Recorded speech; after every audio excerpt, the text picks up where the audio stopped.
India Legal presents Courts Roundup.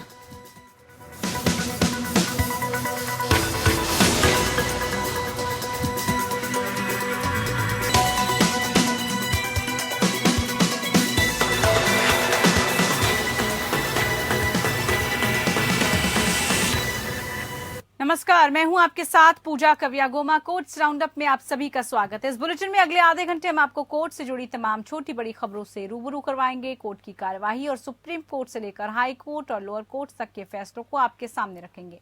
आगे बढ़ने से पहले डाल लेते हैं एक नजर हेडलाइंस पर। डोरंडा गबन मामले में लालू को दी गई 5 साल की सजा। चारा घोटाले के 5वें केस में सीबीआई कोर्ट ने सुनाया फैसला। 60 लाख रुपए के जुर्माना भी ठोका। लखीमपुर खीरी मामले में किसानों के पीड़ित परिवारों ने आशीष मिश्रा की जमानत को सुप्रीम कोर्ट में दी चुनौती। याचिकाकर्ताओं ने कहा कि राज्य सरकार ने अब तक हाई कोर्ट के आदेश को सुप्रीम कोर्ट में नहीं दी है चुनौती। वैवाहिक रेप अपराधीकरण की मांग मामले में दिल्ली हाई कोर्ट ने अर्जियों पर फैसला रखा सुरक्षित। केंद्र ने कहा था हितधारकों के साथ परामर्श के बाद ही केंद्र स्टैंड लेगा। मामले में पारिवारिक जीवन पर पड़ सकता है प्रभाव।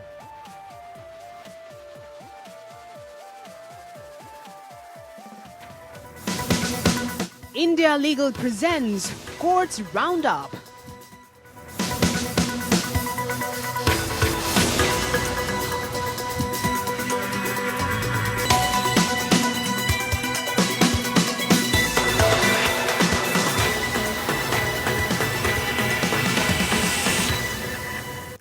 चारा घोटाले के मामले में सीबीआई की विशेष अदालत ने 5वें मामले में भी लालू प्रसाद यादव को 5 साल की जेल की सजा और 60 लाख रुपए के जुर्माने लगा दिए हैं।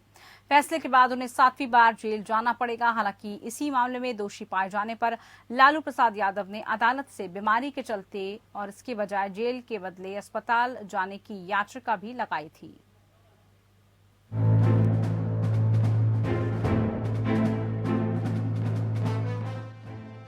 रांची स्थित सीबीआई की विशेष अदालत ने बहुचर्चित डोरंडा चारा घोटाले से जुड़े एक मामले में राजद अध्यक्ष लालू प्रसाद यादव को 5 साल की सजा सुनाई है और 60 लाख का जुर्माना भी लगाया है। ये मामला डोरंडा कोषागार से अवैध निकासी का है। लालू के वकील ने बताया कि आगे जमानत के लिए अर्जी दी जाएगी, लेकिन जमानत नहीं मिलने तक लालू को जेल में ही रहना पड़ेगा। इसमें तर्क दिया जाएगा कि लालू प्रसाद यादव ने आधी सजा काट ली है। लालू प्रसाद यादव के वकील ने बताया कि हमने कोर्ट में खराब सेहत का हवाला दिया था। इस वक्त लालू यादव 73 साल के हैं।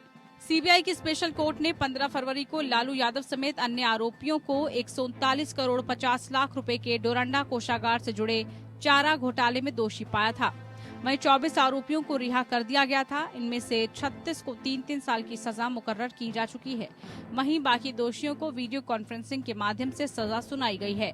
लालू को पहले भी चारा घोटाले से जुड़े 4 मामलों में दोषी ठहराया जा चुका है। इनमें फिलहाल लालू बेल पर चल रहे हैं।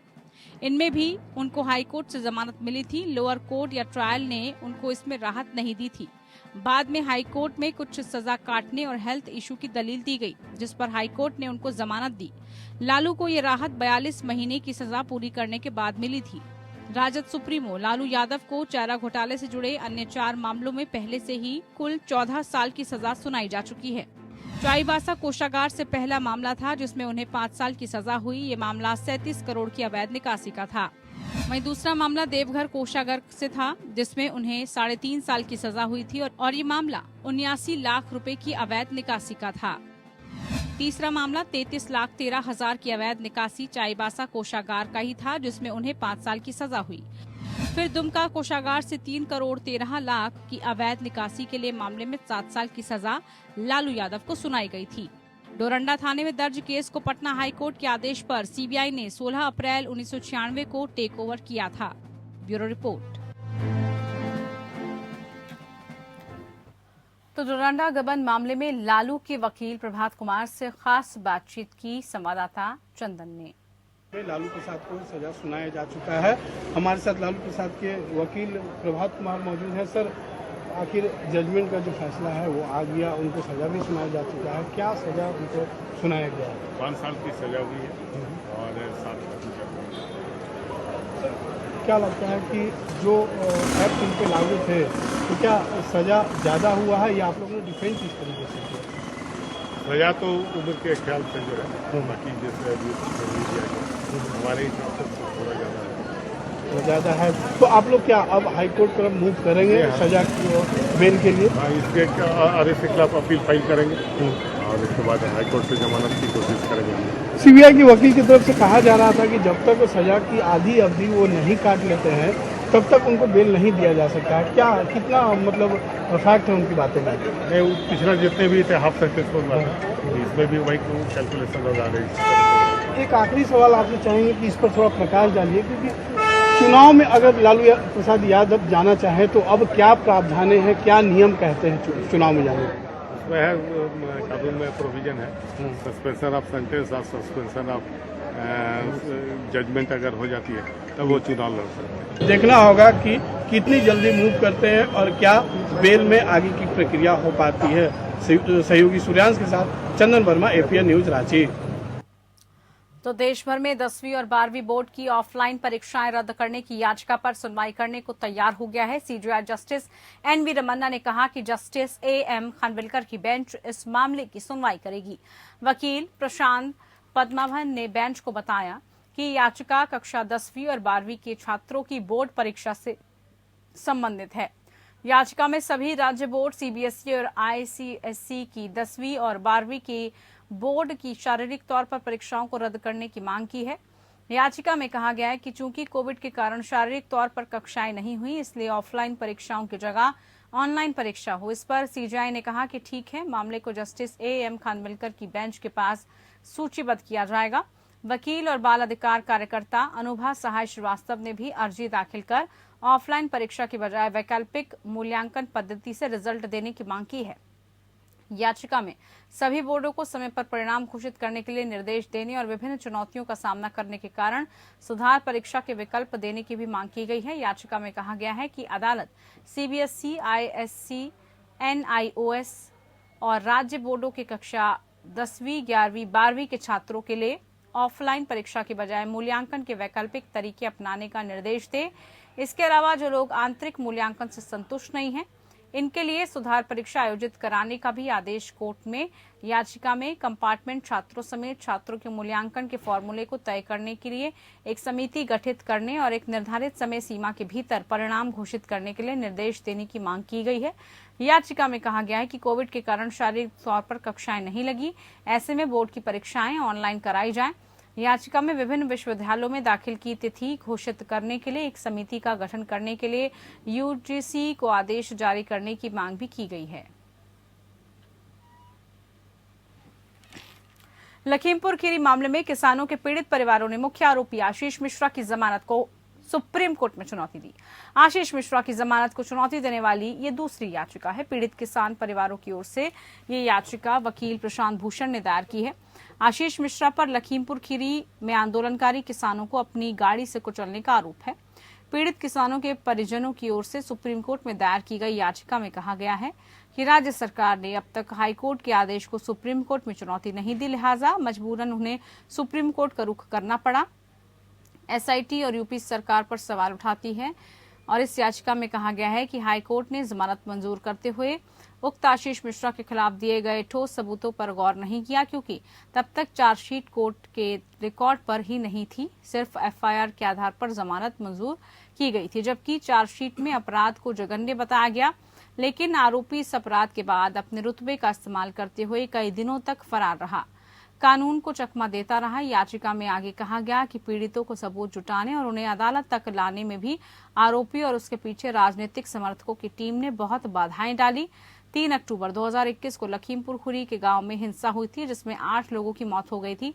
तेज रफ्तार एसयूवी ने किसानों को कुचल दिया था। आरोप है कि उस समय केंद्रीय गृह राज्य मंत्री अजय मिश्रा टेनी के बेटा आशीष मिश्रा उसी गाड़ी में था जो किसानों पर चढ़ाई गई थी। आशीष की गिरफ्तारी के बाद उत्तर प्रदेश सरकार की ओर से बनाए गए विशेष जांच दल यानी एसआईटी ने 5000 पेज का आरोप पत्र स्थानीय अदालत में दायर किया था।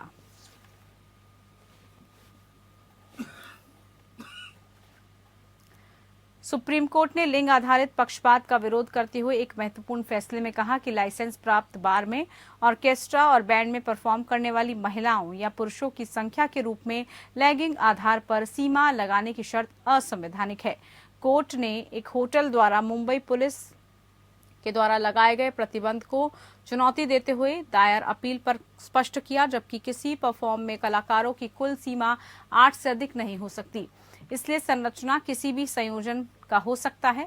कोर्ट ने कहा कि महिला कलाकारों की संख्या को सीमित करने पर प्रतिबंध जेंडर आधारित रूढ़ियों से निकला है। Justice KM. जोसेफ और जस्टिस एस. रविंद्र भट्ट की पीठ ने कहा, प्रथाएं या नियम या मानदेय ऐतिहासिक पूर्वाग्रह में निहित है।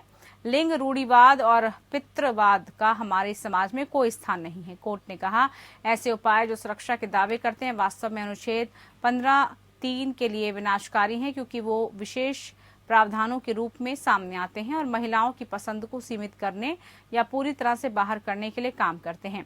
इस मामले में ऑर्केस्ट्रा बार के मालिकों और संचालकों ने कैबरे प्रदर्शन, मेला और तमाशा नियम 1960 समेत सार्वजनिक मनोरंजन के लिए लाइसेंसिंग और प्रदर्शन के तहत पुलिस आयुक्त बृहन मुंबई द्वारा लगाई गई कुछ शर्तों को बॉम्बे हाई कोर्ट के समक्ष चुनौती दी। महाराष्ट्र पुलिस अधिनियम 1951 के तहत लाइसेंसधारी को केवल 4 महिला गायकों कलाकारों, 4 पुरुष गायकों कलाकारों को मंच पर उपस्थित रहने की अनुमति है। केवल 8 कलाकारों को मंच पर 4 पुरुष और 4 महिलाएं उपस्थित रहने की अनुमति है। हाईकोर्ट ने कहते हुए रिट याचिकाओं को खारिज कर दिया कि आयुक्त ने ऐसी शर्तों को लागू करने के लिए शक्ति के भीतर काम किया है। सुप्रीम कोर्ट ने संविधान के अनुच्छेद 51A में निर्धारित मौलिक कर्तव्यों को लागू करने की मांग करने वाली एक जनहित याचिका पर केंद्र सरकार और राज्यों से जवाब मांगा। दुर्गादत्त नाम की याचिका पर जस्टिस संजय किशन कौल और MM सुंदरेश की बेंच ने सुनवाई की, जिसने केंद्र और राज्यों को नोटिस जारी किया। याचिका में केंद्र और राज्यों को संवैधानिक के अनुच्छेद 51A के पालन सुनिश्चित करने के लिए व्यापक कानून बनाने का निर्देश देने की मांग की गई है। याचिका में इस तरह बनाए गए कानूनी ढांचे की समीक्षा के लिए एक सेवानिवृत्त सुप्रीम कोर्ट या उच्च न्यायालय के न्यायाधीश की अध्यक्षता में एक उच्च अधिकारी प्राप्त समिति के गठन के लिए भी प्रार्थना की गई थी। याचिकाकर्ता ने कहा कि मौलिक कर्तव्यों को लागू करने की आवश्यकता सरकार को अपनी मांगों को पूरा करने के लिए मजबूर करने के लिए सड़कों और रेलमार्ग को अवरुद्ध करने के माध्यम से भाषण और अभिव्यक्ति की स्वतंत्रता की आड़ में प्रदर्शनकारियों द्वारा विरोध की नई अवैध प्रवृत्ति के कारण उत्पन्न हुई है। नैतिक दायित्वों को कानून और दिशा निर्देशों का अधिकतम करके कानूनी दायित्वों में परिवर्तित किया जाना चाहिए, ताकि भविष्य में ऐसी स्थिति उत्पन्न होने पर देश एकजुट हो सके। संविधान में अनुच्छेद 51A को 92वें संशोधन के माध्यम में शामिल किया गया था, जिसे राष्ट्रीय आपातकाल के दौरान इंदिरा गांधी सरकार द्वारा अधिनियत किया गया था। 42वें संशोधन में संविधान के बहुत से बदलाव लाए थे और इसे मिनी संविधान कहा जाने लगा। 42वें संशोधन द्वारा पेश किए गए कई बदलावों को बाद में सुप्रीम कोर्ट ने निरस्त या रद्द कर दिया। संविधान में अनुच्छेद 51A अभी भी बना हुआ है।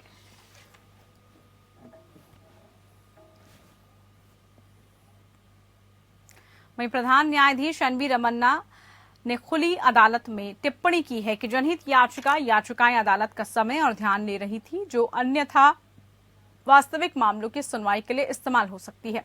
सीजीआई ने वरिष्ठ अधिवक्ता देवदत्त कामत द्वारा एक पर्यावरण कानून मामले का उल्लेख करने के दौरान ये टिप्पणी की। सीजीआई ने कहा कि ये जनहित याचिका वास्तविक मामलों में ध्यान खींच रही है। विधि सेंटर फॉर लीगल पॉलिसी के एक अध्ययन के अनुसार सुप्रीम कोर्ट की संविधान पीठों यानी कि 5 या अधिक न्यायाधीशों वाली बेंच के समक्ष कुल 587 मामले लंबित हैं। इनमें से 35 मामले मुख्य मामले हैं और एक निर्णय जिसमें अधिकांश जुड़े मामलों का भी निपटारा होगा।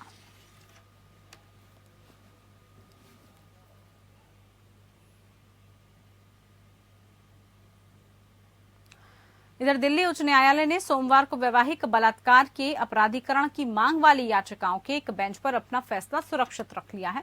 न्यायमूर्ति राजीव शकधर और न्यायमूर्ति C हरिशंकर की पीठ ने फैसला सुरक्षित रख लिया। केंद्र सरकार की ओर से पेश सॉलिसिटर जनरल तुषार मेहता ने दिल्ली उच्च न्यायालय को बताया कि इस मुद्दे पर केंद्र, राज्य सरकारों और अन्य हितधारकों के साथ परामर्श के बाद ही कोई स्टैंड ले सकता है। उन्होंने जोर देकर कहा क्योंकि इस मामले के व्यापक परिणाम के साथ सामाजिक और पारिवारिक जीवन पर प्रभाव पड़ सकता है। केंद्र परामर्श प्रक्रिया के बाद ही अपना पक्ष रखेगा। सॉलिसिटर जनरल तुषार मेहता ने कहा कि आमतौर पर जब एक विधायी अधिनियम को चुनौती दी जाती है, हमने एक स्टैंड लिया है, लेकिन वो वाणिज्यिक या कराधान कानून से संबंधित है। ऐसे बहुत कम मामले होते हैं जब उसके व्यापक प्रभाव परिणाम रहते हैं। इसलिए हमारा स्टैंड है कि हम परामर्श के बाद ही अपना पक्ष रख पाएंगे। इस प्रकार उन्होंने अदालत से इस मामले को तब तक के लिए टालने का आग्रह किया जब तक कि सभी हितधारकों की टिप्पणियां प्राप्त नहीं हो जाती। हालांकि डिवीजन बेंच ने कहा कि चल रहे मामले को स्थगित करना संभव नहीं था, क्योंकि कोई अंतिम तिथि नहीं थी। ये देखते हुए सभी पक्षों के वकीलों ने अपनी दलीलें दी। अदालत ने अपना फैसला सुरक्षित रख लिया। मामले को 2 मार्च को निर्देश के लिए सूचीबद्ध किया गया था और सभी वकीलों को अपनी सुविधा संकलन दाखिल करने का निर्देश दिया गया था। याचिकाओं में भारतीय दंड संहिता की धारा 345 के अपवाद 2 को चुनौती दी गई, जो पति और पत्नी के बीच गैर सहमति से यौन संबंध को बलात्कार के दायरे से छूट देती है। 7 फरवरी को दिल्ली उच्च न्यायालय ने केंद्र सरकार को अपना रुख स्पष्ट करने और वैवाहिक बलात्कार के अपराधीकरण के मुद्दे पर हां या नहीं में जवाब देने के लिए 2 सप्ताह का समय दिया था। इलाहाबाद हाईकोर्ट ने रविवार की हुई विशेष सुनवाई प्रयागराज एयरपोर्ट कॉरिडोर निर्माण के लिए 100 साल पुराने होम्योपैथिक क्लिनिक और रेस्टोरेंट को तोड़ने के प्रस्ताव पर रोक लगा दी। न्यायमूर्ति प्रियंकर दिवाकर, न्यायमूर्ति आशुतोष श्रीवास्तव की खंडपीठ ने राकेश गुप्ता एंड 2 अन्यों की याचिका पर अन्य आदेश पारित किया था। अब इस मामले को 24 फरवरी को आगे की सुनवाई के लिए पोस्ट किया गया है। याचिकाकर्ताओं ने याचिकाकर्ताओं के कब्जे में हस्तक्षेप नहीं करने के लिए प्रयागराज विकास प्राधिकरण को आदेश देने वाले परमादेश के रिट की मांग करते हुए अदालत का रुख किया था। उनका तर्क है कि पिछले 100 से अधिक वर्षों से होम्योपैथी क्लिनिक और इटेरी के आकार में भूखंड और संरचना पर उनका कब्जा है। कोर्ट को यह भी बताया गया कि उक्त संपत्ति को एक हाउस नंबर आवंटित किया गया है और टैक्स के लिए भी इसका आकलन किया जाता है। उच्च न्यायालय द्वारा जनहित याचिका पर पारित आदेश के तहत प्राधिकरण कानून रोड पर विभिन्न कॉलोनियों की ओर से जाने वाली सभी बाधाओं को दूर कर रहा है और प्रयागराज हवाई अड्डे के लिए समर्पित कॉरिडोर का निर्माण कर रहा है। याचिकाकर्ताओं ने प्रस्तुत किया कि पीडीएफ के सर्वेक्षण करके पहले ही अतिक्रमण हटा दिया है और याचिकाकर्ताओं की संपत्ति किसी भी तरह से सड़क पर अतिक्रमण नहीं कर रही है। इसके अलावा ये तर्क दिया गया कि उच्च न्यायालय ने कोविड के दौरान एक सामान्य आदेश जारी करके 28 फरवरी तक विध्वंस कार्यों को स्थगित करने का निर्देश दिया है। याचिकाकर्ताओं ने 27 दिसंबर 2021 को प्राधिकरण के समक्ष एक अभ्यावेदन दिया था, जिसे 7 जनवरी 2022 को खारिज कर दिया गया था। याचिकाकर्ताओं के अनुसार अस्वीकृति आदेश उन्हें कभी नहीं बताया गया था। दूसरी ओर विरोधी पक्ष में प्रस्तुत किया गया कि याचिकाकर्ता ने उनके प्रतिनिधित्व पर पारित आदेश को चुनौती नहीं दी थी और उनके खिलाफ अपील दायर करने का वैकल्पिक उपाय है। प्रयागराज विकास प्राधिकरण और उत्तर प्रदेश राज्य ने भी इसी आधार पर रिट याचिका का विरोध किया। कोर्ट ने कहा कि अवमानना याचिका में न्यायालय द्वारा जारी निर्देश के अनुसार अधिकारियों ने पहले विभिन्न अतिक्रमणों की पहचान की थी, जिन्हें ध्वस्त करने की आवश्यकता कोर्ट ने याचिकाकर्ताओं की इस दलील को भी ध्यान में रखा है। प्रतिवादी अधिकारियों द्वारा पहचाने गए अतिक्रमणों को हटा दिया गया था। चलिए इसी के साथ कोर्ट्स राउंड अप में आज के लिए इतना ही। नमस्कार। India Legal presents Courts Roundup.